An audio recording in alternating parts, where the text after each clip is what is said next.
सुब्रमण्यम स्वामी के मन में क्या है? ममता बनर्जी से मिले सुब्रमण्यम स्वामी। मुलाकात के बाद जमकर की तारीफ, करिश्माई और साहसी नेता बताया। बीजेपी में रहकर पीएम नरेंद्र मोदी और बीजेपी सरकार पर निशाना साधकर कौन पार्टी में रह सकता है? शायद कोई नहीं, लेकिन सुब्रमण्यम स्वामी में ऐसा क्या है जो बीजेपी उनके खिलाफ कुछ भी नहीं बोल पाती? तब भी नहीं जब वो स्वतंत्रता दिवस के ठीक पहले सरकार पर सवाल उठा देते हैं कि प्रधानमंत्री ने अभी पुराने वादे पूरे नहीं किए, कल लाल किला से पता नहीं कौन से नए वादे कर देंगे। बीजेपी की हिम्मत भले ही सुब्रमण्यम स्वामी से ये सब लिखने पढ़ने के बाद भी जवाब पूछने की भले न पड़ती हो, लेकिन अब लगता है सुब्रमण्यम स्वामी ने खुद ही नया रिश्ता जोड़ने का निर्णय ले लिया है।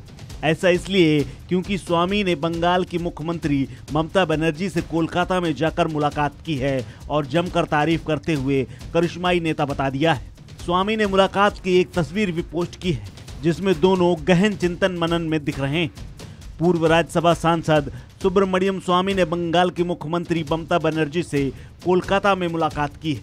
यही नहीं, उन्होंने इस मुलाकात के बाद उनकी जमकर तारीफ करते हुए कहा कि वह करिश्माई नेता हैं।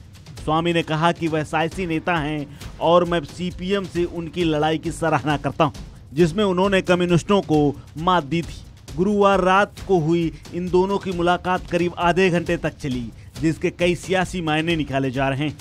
दरअसल बीजेपी में रहकर बीजेपी की नीतियों और रणनीति से अलग चलने वाले सुब्रमण्यम स्वामी लंबे समय से साइडलाइन चल रहे हैं। साथ ही अक्सर मोदी सरकार की नीतियों की आलोचना करते रहते हैं।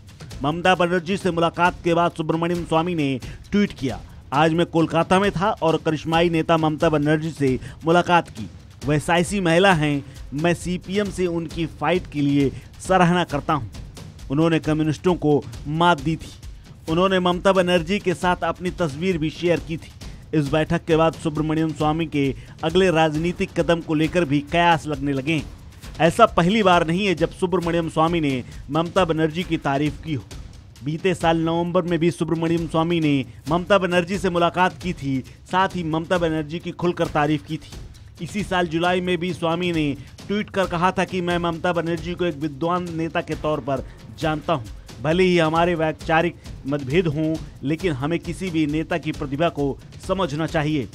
यही नहीं, गुरुवार को ही उन्होंने ट्वीट करके बीजेपी और पीएम नरेंद्र मोदी पर संसदीय बोर्ड के पुनर्गठन से नितिन गडकरी और शिवराज सिंह चौहान जैसे नेताओं को बाहर करने पर टिप्पणी की थी। दोनों को संसदीय बोर्ड से बाहर करके पार्टी ने सुधा यादव और बीएस येदियुरप्पा को जगह दी थी।